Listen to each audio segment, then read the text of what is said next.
My dear brothers and sisters, my dear students, aspirants, Namaskar. I am your DGK sir. KSET exam paper 2 English literature unit number 6 English in India. A very important 100 concept. Please remember it. Excellent points are there. Surely will get the result. What I am telling you with full faith, you believe, you write in your notebook and remember it.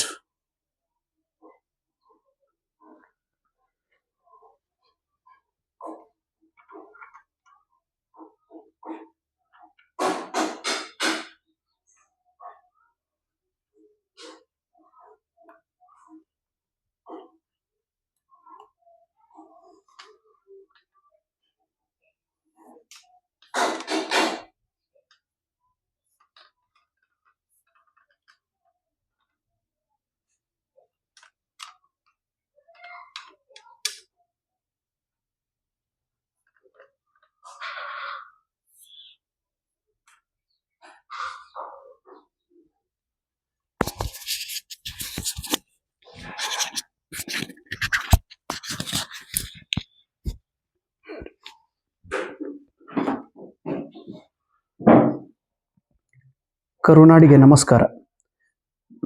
KSET exam paper 2 English literature unit number 6 English in India. We are discussing a very important point, 100 concept. These concepts are very important. Please remember it and you will get 6 mark. Now, this is 26th point, 26th concept, abrogation. Abrogations ಎಂದರೆ ಏನು? Abrogations ಅಂದ್ರೆ ರದ್ದು ಮಾಡೋದು. ಅಬ್ರೋಗೇಷನ್ ಅಂದ್ರೆ ಕಿತ್ತಿ ಒಗೆಯೋದು. ಅಬ್ರೋಗೇಷನ್ ಅಂದ್ರೆ ಅದನ್ನ ತಿರಸ್ಕಾರ ಮಾಡೋದು. It is the refusal. ನೋಡ್ರಿ, ಇಟ್ ಈಸ್ ನಾವೇನ್ ಕರಿತೀವಿ, ಕೊಲೋನೈಸರ್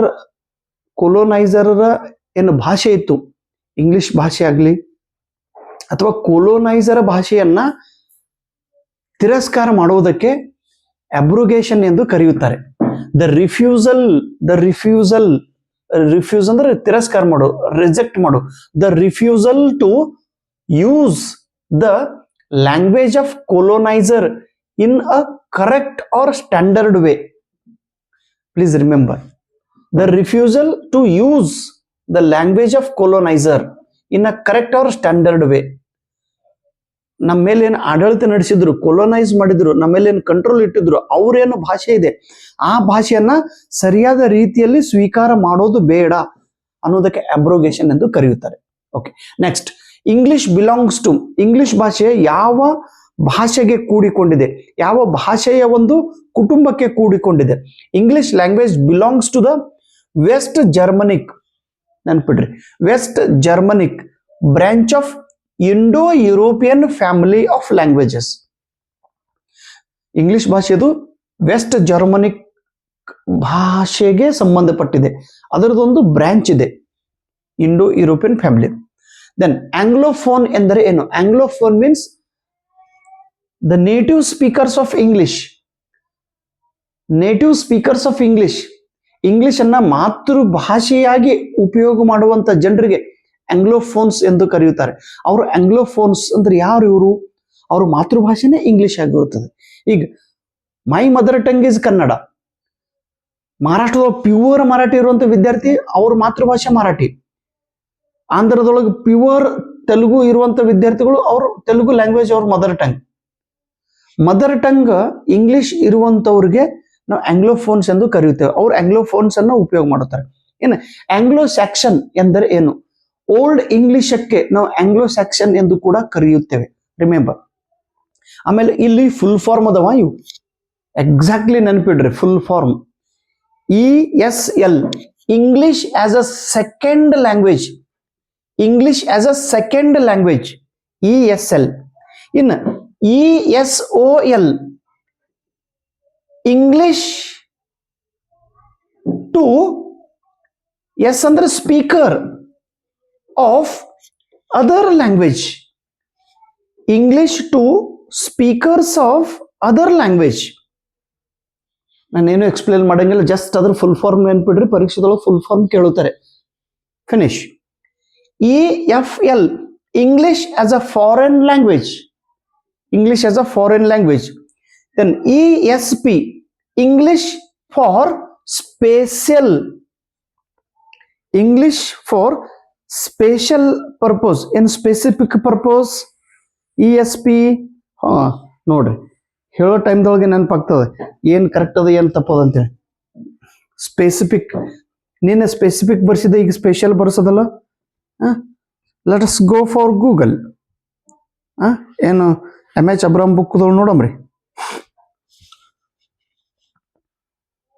ESP full form in English language. ನೀವು ಅನ್ಬೋದು, ಏನ್ರಿ ಸರ್ ಇಷ್ಟೆಲ್ಲ ಪರೀಕ್ಷೆ ಪಾಸ್ ಆಗೋದು ನಿಮಗೆ ನೆನಪಿಲ್ಲ. ಅಣ್ಣ, ಪರೀಕ್ಷೆ ಪಾಸ್ ಆಗೋದು ನಾಲೆಜ್ ಇರೋದು ಅದ್ರ ಏನು ಸಂಬಂಧ ಇಲ್ಲ. Special, yes, English for specific purpose, special ಅಲ್ಲ. ನಾನು ವೈದೊಳಗೆ ಏನು ಬರ್ತೀನಿ, ನಾನು ನೋಡ್ತೀನಿ.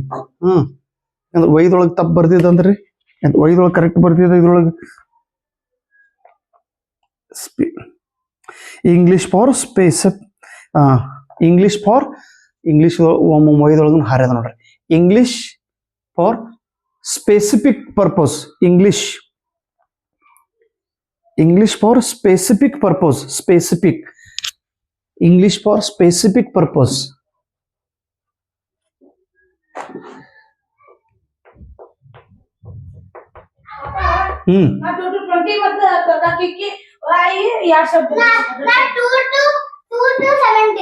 Very good. ಪರ್ಫೆಕ್ಟ್ 10th ಅನ್ನರ ಮಾಡ್ರಿ, ಮೊದಲು ಪರ್ಫೆಕ್ಟ್ ಮಾಡ್ರಿ. ನಾ ಕ್ಲಾಸ್ ಹೇಳ್ತೀನಿ ನಮ್ಮಮ್ಮ, ನೀವು ಮೊದಲೆಲ್ಲ ಇದು ಗಡಬಡ್ ಮಾಡಬೇಡ. ಇದು ವಿಡಿಯೋ ಮುಗಿದಾಗ ಕೇಳ್ತೇನಂತ. ಎಲ್ಲ ಪರ್ಫೆಕ್ಟ್ ಮಾಡು, ಟೇಬಲ್ಸ್ ಮಾಡು correct. English for specific purpose,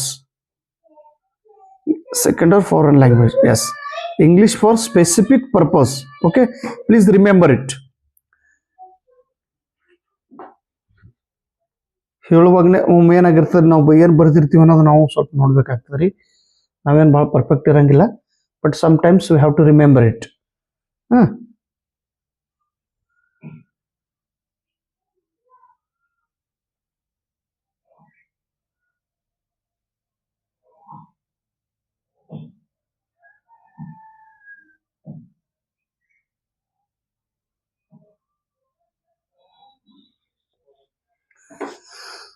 ನೆನಪೈತ್ರಿ? Sorry for inconvenience, English for specific purpose. ನೆನಪಿಡ್ರಿ. ದೆನ್ TB ಮೆಕಾಲೆ ಇವರು ಇಂಗ್ಲಿಷ್ ಭಾಷೆ ಬಗ್ಗೆ he made a very good statement about English language. Macaulay makes explanation about English. English ಬಗ್ಗೆ ಒಂದು ವಿವರಣೆಯನ್ನು ಕೊಡ್ತಾರೆ ಅವ್ರು. ಏನಂತೇಳಿ, English is a good language to be taught to Indians. English ಇದು ಸುಂದರ ಭಾಷೆಯಾಗಿದೆ, ಇದನ್ನ ಭಾರತೀಯ ಜನರಿಗೆ ನಾವು ಕಲಿಸಬೇಕು.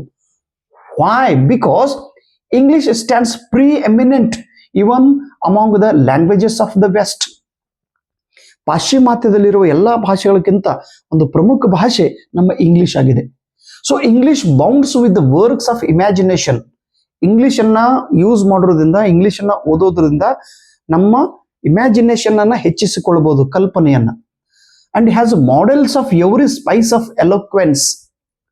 ಇಂಗ್ಲಿಷ್ ಭಾಷೆಯನ್ನ ಯೂಸ್ ಮಾಡಿದ ಮೇಲೆ, ಇಂಗ್ಲಿಷ್ ಭಾಷೆಯನ್ನು ಕಲಿತ ಮೇಲೆ ನಾವು ಭಾಷೆಯನ್ನ ತುಂಬಾ ಇಫೆಕ್ಟಿವ್ ಆಗಿ, ಪರಿಣಾಮಕಾರಕವಾಗಿ ನಾವು ಬಳಕೆ ಮಾಡಲು ಬರುತ್ತದೆ. So this statement was made by Macaulay about English language. So he focused on English. Why English? We have to use it. English is a good to teach to the Indians, because English helps us to make imagination, and English has a many models that will help us to talk effectively. Then Braj Bihari Kachuru, he is from Jammu Kashmir. He born and brought up in Jammu Kashmir. He studied about Kashmiri language. He studied about English language. Then he transformed to America. Now he worked as a professor in a university. he was very well known for linguistic. He was a linguistic professor. Braj Bihari Kachru ಇವರು ಒಂದು book ಅನ್ನ ಬರೆದಿದ್ದಾರೆ, the alchemy of English. English ಭಾಷೆಯ ರಸವಿದ್ಯೆ ಅಂತೇಳಿ ಕರಿತೀವಿ. The English ಭಾಷೆಯ ರಸವಿದ್ಯೆ, the alchemy of English, the beautiful of English in 1986. ಅಲ್ಲಿ ಅವರು ಇಂಗ್ಲಿಷ್ ಭಾಷೆ ಭಾರತ ದೇಶ ಸ್ವತಂತ್ರಗೊಂಡ ನಂತರ ಇಂಗ್ಲಿಷ್ ಭಾಷೆ ಬೆಳವಣಿಗೆ ಹೇಗಾಗುತ್ತದೆ, what is the important of English ಅನ್ನೋದನ್ನ ಈ ಬುಕ್ ಅಲ್ಲಿ ಅವರು ಹೇಳಿದ್ದಾರೆ. Is linguistic. ಏನ್ ಹೇಳ್ತಾರೆ ನೋಡ್ರಿ, regarding possibilities of English in independent India. Please remember this sentence, his quotation: English is the only language except perhaps Sanskrit which has been retained and used by Indians intellectuals in spite of political pressure and regional language loyalty. ಎಷ್ಟು ಅದ್ಭುತವಾದ ಮಾತನ್ನು ಹೇಳಿದ್ದಾರೆ. English is the only language except perhaps Sanskrit. ಈಗ ಅಂದ್ರೆ ಸ್ವತಂತ್ರ ಭಾರತದಲ್ಲಿ ಸಂಸ್ಕೃತ ಭಾಷೆ ಹೇಗೆ ಮಹತ್ವ ಪಡೆದಿದೆಯೋ ಅದರ ಹಾಗೆ ಇಂಗ್ಲಿಷ್ ಭಾಷೆಯು ಮಹತ್ವವನ್ನು ಪಡೆಯುತ್ತಿದೆ. ಇಂಗ್ಲಿಷ್ ಭಾಷೆ ಇದು ಸಂಸ್ಕೃತಕ್ಕಿಂತ ಶ್ರೇಷ್ಠವಾಗುತ್ತಿದೆ. ನಮ್ಮ ದೇಶದೊಳಗಿರುವ ಎಲ್ಲ ಯೂಸ್ಡ್ ನೋಡಿ, has been retained and used by Indian intellectual. ಯಾರ್ಯಾರು ಬುದ್ಧಿವಂತರದಾರ, ಬುದ್ಧಿಜೀವಿಗಳಂತ ಕರಿತೀವಿ, high level intellectual people are using English. They are retaining English, they are supporting English, they are using English, they are encouraging English. English ಅನ್ನ ಉಪಯೋಗ ಮಾಡುವಂತ ಬುದ್ಧಿಜೀವಿಗಳು ನಮ್ಮ ಸಮಾಜದಲ್ಲಿ ಈಗ ಇದ್ದಾರೆ. In spite of political pressure and regional language loyalty. ಎಷ್ಟೇ political pressure ಇದ್ರೂ ಕೂಡ ಇಂಗ್ಲಿಷ್ ಭಾಷೆ ಬಳಕೆ ಮಾಡಬೇಡ್ರಿ ತಂದ್ರೂ ಕೂಡ ಅಂತಾರ್ರಿ. ಪೊಲಿಟಿಕಲ್ ಪ್ರೆಷರ್ ಇದ್ರೂ ಕೂಡ ಮತ್ತೆ ಇಂಗ್ಲಿಷ್ ಅನ್ನ ಯೂಸ್ ಮಾಡ್ತಾರೆ. ಇಲ್ಲಿ ನೋಡ್ರಿ, ಮಹಾರಾಷ್ಟ್ರದೊಳಗೆ ರಾಜ್ ಠಾಕ್ರೆ ಅಂತ ಹೇಳಿದಾರೆ, ಅವರು ಒಬ್ಬ ರಾಜಕಾರಣಿಗಳು. ಅವರು ಪರಪ್ರಾಂತೀಯ ಜನರಿಗೆ ಮಹಾರಾಷ್ಟ್ರದೊಳಗೆ ಬರೋ ಕೊಡಂಗಿಲ್ಲ, ಇಂಗ್ಲಿಷ್ ಬೇಡ ಅಂತಾರ. ಯೂಸ್ ಮರಾಠಿ. ಮತ್ತೊಂದು ಭಾಷೆ ಮಾತಾಡಿದ್ರೆ ಬೆನ್ನ ಹತ್ತಿ ಹೊಡಿತಾರ ಅವರು. ಒಂದ್ಸಲ ನಂಗೆ ಹೊಡ್ಲಿಕ್ಕೆ ಬಂದಿದ್ರು, ಅಣ್ಣ ಬರ್ರಿ ಅಂದನ, ಚಾ ಕುಡಿಯಮ್ ನಡ್ರಿ. ರಾಜ್ ಠಾಕ್ರೆ ಭಾರಿ ಸ್ಟ್ರಾಂಗ್ ಅದಾರ ಅವ್ರು. ನಾನು ಎಲ್ಲಿ ಇದಕ್ಕೂ ಹೊಂಟಿದ್ರಿ, ಎಲ್ಲಿ ಉತ್ತರ ಪ್ರದೇಶ ಪಶ್ಚಿಮ ಬಂಗಾಳಕ್ಕೆ ಹೊಂಟಿದ್ದೀನಿ. ದಿಲ್ಲಿಗೆ ಹೋಗಿದ್ದಾನ, ದಿಲ್ಲಿಯಿಂದ ವೆಸ್ಟ್ ಬಂಗಾಳಕ್ಕೆ ಹೊಂಟಿದ್ದೆ ನಾನು. ಉತ್ತರ ಪ್ರದೇಶಕ್ಕಾಗಿ ಬಿಹಾರ್ ಮೇಲಿನ ಟ್ರೈನ್ ಹೊಂಟಿತ್ತು. ಬಿಹಾರದಿಂದ ಹೋಗುವಾಗ ಟ್ರೈನ್ ಒಳಗೆ ಅವ್ರೆಲ್ಲ ಕೇಳಿದ್ರು, ಆಪ್ ಕಾಶ್ ಆಗ ನಾ ಕರ್ನಾಟಕದಾಗ ಇದ್ದೀನಿ ರೀ. ಕರ್ನಾಟಕದ ಮರಾಠಿ ಏನಾದ್ರು ನಾ ಮಹಾರಾಷ್ಟ್ರದಾಗ ಇದ್ದೀನಿ ಅಂದ್ರೆ ಬೆನ್ನ ಹತ್ತಿ ಹೊಡಿತಿದ್ರು ಅವ್ರು ಟ್ರೈನ್ದೊಳಗೆ. ಯಾಕಂದ್ರೆ ಬಿಹಾರ ಜನರಿಗೆ ನಮ್ಮ ರಾಜ್ ಠಾಕ್ರೆ ಬರು ಕೊಡ್ತಿಲ್ಲ, ಇಲ್ಲಿ ಬರೋದಿಲ್ಲ ಅಂತಿದ್ರು ಅವರು. ಇರ್ಲಿ, ಅಂದ್ರೆ ಪೊಲಿಟಿಕಲ್ ಪ್ರೆಷರ್ ಇದ್ರೂ ಕೂಡ ಇಂಗ್ಲಿಷ್ ಭಾಷೆಯ ಬೆಳವಣಿಗೆಯಿಂದ ಆಗುತ್ತಿದೆ. ಕರ್ನಾಟಕದೊಳಗೆ ನೋಡ್ರಿ, ಇಂಗ್ಲಿಷ್ ಯೂಸ್ ಮಾಡೋದಿಲ್ಲ, ಮಾತೃಭಾಷೆ ಕನ್ನಡ ಯೂಸ್ ಮಾಡೋದು. ಎಷ್ಟು ಪೊಲಿಟಿಕಲ್ ಪ್ರೆಷರ್ ಅದ ನೋಡ್ರಿ. ಪೊಲಿಟಿಕಲ್ ಪ್ರೆಷರ್ ಇದ್ರೂ ಕೂಡ ಇಂಗ್ಲಿಷ್ ಭಾಷೆಯನ್ನ ಬಳಕೆ ಮಾಡುತ್ತಿದ್ದಾರೆ. ಪ್ಲಸ್ ರೀಜನಲ್ ಲ್ಯಾಂಗ್ವೇಜ್ ಲಾಯಲ್ಟಿ, ಮಾತೃಭಾಷೆ ಬಗ್ಗೆ ಗೌರವ ಇದೆ, ಮಾತೃಭಾಷೆ ಬಗ್ಗೆ ಪ್ರೀತಿ ಇದೆ, ಮಾತೃಭಾಷೆ ಬಗ್ಗೆ ಒಂದು ರೆಸ್ಪೆಕ್ಟ್ ಇದೆ. ಅದು ಇದ್ರೂ ಕೂಡ ಇಂಗ್ಲಿಷ್ ಭಾಷೆಯ ಬೆಳವಣಿಗೆ ಇಂದು ಆಗುತ್ತಿದೆ. This kind of good statement made by Braj Bihari Kachru. Okay, ಈಗ ಇವರು ಇಲ್ಲ, ನಾವು he died is Indo American linguist ಅಂತೇಳಿ ಇವರು ತುಂಬಾ ಪ್ರಸಿದ್ಧ ಹೊಂದಿದಂತ ವ್ಯಕ್ತಿ. Thank you so much. ನಮಸ್ಕಾರ.